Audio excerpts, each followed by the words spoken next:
Bonjour à tous et Mazal Tov.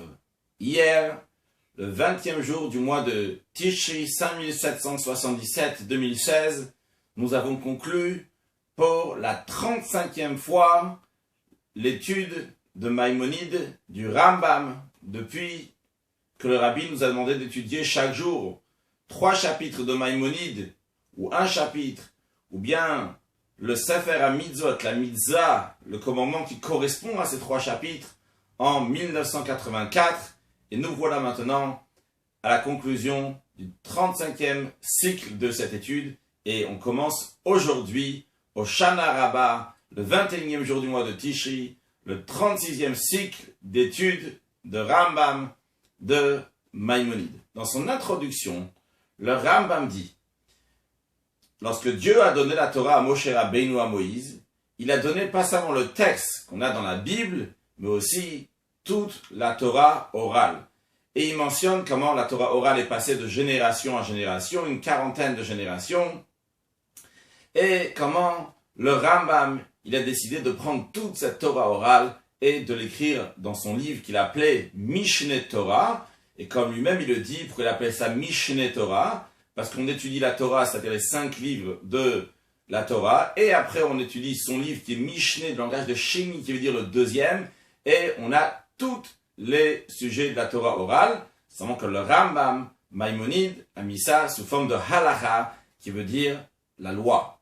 La loi a une importance exceptionnelle dans les sujets de la Torah même. Le Talmud nous dit que dans les temps futurs, tous les écrits de la Bible et des agéographes, des Nevi'im et Ktuvim vont s'annuler, à part la Megillat Esther qui ne nous concerne pas pour aujourd'hui, et les halachot, les lois de la Torah qui vont rester. Comme dans les commentaires c'est expliqué, parce que les prophètes ils vont uniquement renforcer ce que la Torah a déjà dit. Par exemple, lorsque le prophète dit « Souvenez-vous de la Torah de Moshe », il vient renforcer ce que Moshe Rabbeinu, ce que Moïse a déjà dit, de même les ordres qui sont donnés, etc. Et encore plus que ça, les commentaires expliquent que si on regarde bien dans la Torah, on pourrait trouver tout ce qui est dans les prophètes et dans les agéographes. Seulement quand on ne sait pas bien regarder, alors on a besoin de tout nous expliquer. Lorsque Mashiach viendra, à ce moment-là, on aura une plus grande intelligence, on pourra tout retrouver dans la Torah. Donc on n'aura pas besoin de la Bible, des Nevi'im et des agéographes, puisqu'on pourra tout retrouver dans la Torah. Mais la halacha, la loi de Dieu, qui nous explique quelle est sa volonté et qu'est-ce qu'on doit faire, eh bien ça restera à l'éternité. Ça, c'est la particularité de la halacha en général, donc en l'occurrence aussi le livre du Rambam.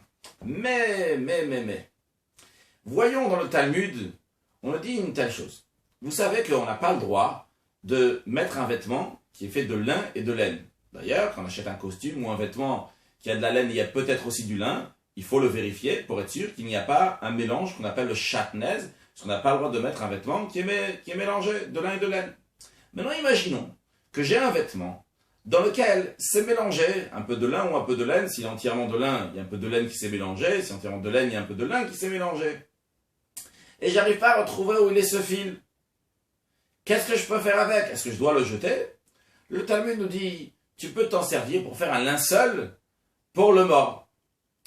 Lorsque Rav Yosef il a entendu cet enseignement qu'on peut faire avec un vêtement de shatnez, avec un vêtement de mélange de lin et de laine, on peut faire un linceul pour le mort, il a dit: ah, j'en déduis que les mitzvot betelot le'atid lavo, que les commandements divins sont annulés dans les temps futurs, c'est-à-dire la résurrection des morts. Après que Mashiach va revenir, il y aura l'époque de la résurrection des morts, et lors de la résurrection des morts, il n'y aura plus de mitzvot, il n'y aura plus de commandements divins, puisqu'on voit que cette personne-là, comme le commentaire de Tosfot explique, cette personne-là, elle a été enterrée avec un mélange de lin et de laine. Lorsqu'il y aura la résurrection, elle va se relever avec un vêtement de lin et de laine.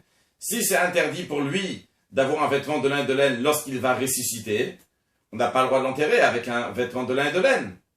Le fait qu'on nous permet de l'enterrer avec un vêtement de shatnez, donc de mélange de lin et de laine, cela prouve que lors de la résurrection des morts, il n'y aura pas de mitzvot. Rabbi Yanaya lui a dit il y a un instant, on a dit à Rav Yosef à l'instant, mais Rabbi Yana, il a dit que c'est uniquement au moment où on lui fait les éloges, on n'a pas le droit de l'enterrer avec. Rav Yosef a dit non, moi je vais d'après l'enseignement de Rabbi Yochanan. Rabbi Yochanan dit qu'on a le droit même de l'enterrer avec. Parce que Rabbi Yochanan, il a son opinion. Quelle est son opinion? Il commente un verset des psaumes dans lequel il y a écrit Bametim Chofshi. Lorsque, dans les morts, Chofshi, ils sont libres, c'est-à-dire qu'ils ont cette liberté de mitzvot, ils n'ont pas besoin de faire les commandements. Donc, quand quelqu'un il est mort, il n'a plus besoin de faire les commandements de la Torah. Voilà ce que le Talmud nous dit. Donc, plusieurs questions se posent. Premièrement, d'un côté on nous dit, les halachot, les lois de la Torah, ils vont exister à l'éternité. D'un autre côté on voit que les mitzvot, ils vont s'annuler. A priori c'est contradictoire. Puisque les halachot, les lois de la Torah, sont là pour nous dire quoi faire. Si on ne va pas faire ces choses-là, donc on n'a plus besoin de ces halachot, on n'a plus besoin de ces lois non plus. Deuxième question, quelle est cette preuve que Rav Yosef ramène des paroles de Rabbi Yochanan? Un instant, Rabbi Yochanan il a dit, lorsque quelqu'un il est mort, il n'a pas les commandements. Bien sûr, quand quelqu'un il est mort, il n'a pas de commandement. Mais on ne parle pas ici quand la personne meurt. On parle ici lorsque la personne va ressusciter. Et a priori, lorsque la personne va ressusciter, il y a peut-être, oui, lieu de faire les mitzvot. Donc, quelle preuve on ramène des paroles de Rabbi Yochanan pour dire que le mort, il est libre des mitzvot? Mais c'est un mort, on ne parle pas quand il a ressuscité. Troisième question, une contradiction sur Rabbi Yochanan lui-même. Rabbi Yochanan ici nous dit que lorsque la personne est morte, donc il est libre des commandements. Et a priori, lui-même, pas seulement Rabbi Yosef, mais lui-même aussi veut dire, donc dorénavant, il n'y a plus de mitzvot à faire, même quand il va ressusciter.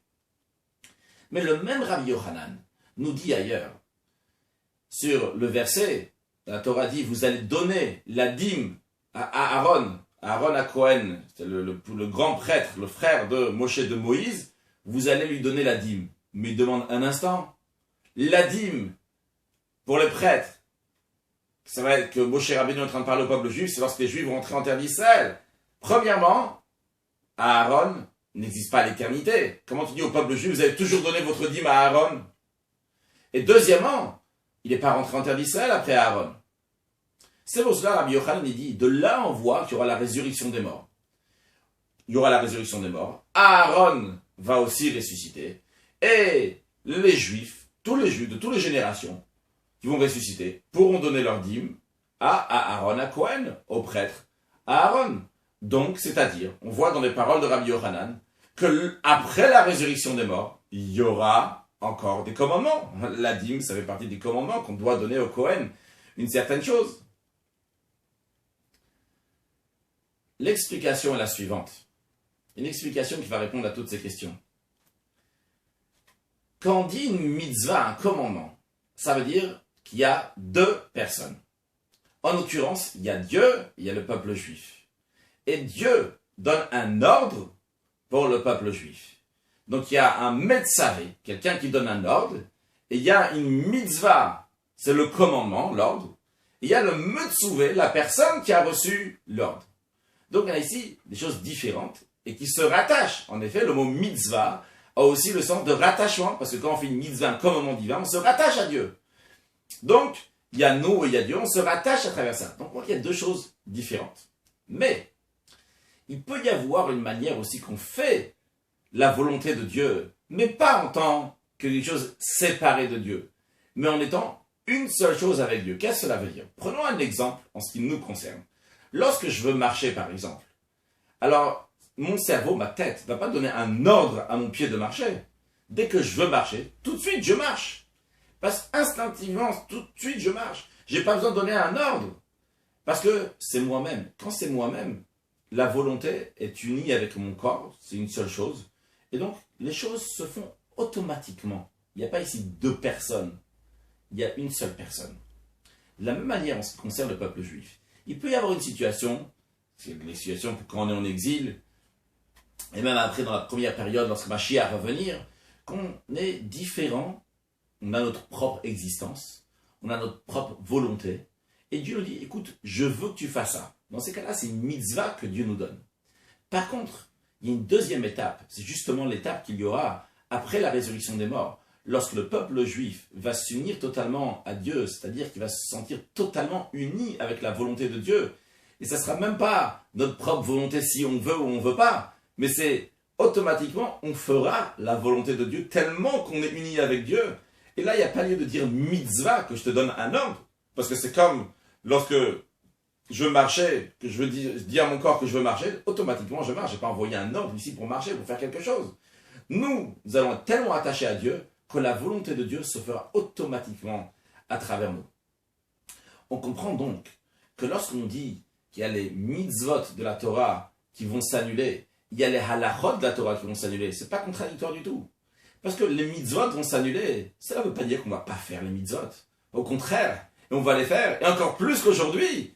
C'est presque qu'on n'aurait même pas le choix. Parce que c'est automatiquement que ça va se faire les mitzvot. Ça sera inné dans nous-mêmes. On veut faire la volonté de Dieu, c'est impossible autrement. Parce qu'on n'est pas une autre chose que je veux ou je veux pas. C'est la volonté de Dieu, donc ça se fait à travers moi automatiquement. Par contre, les halachot, les lois de la Torah, ça c'est la volonté de Dieu. La volonté de Dieu va toujours exister. Donc les halachot, c'est la volonté de Dieu. Qu'est-ce qu'il faut faire?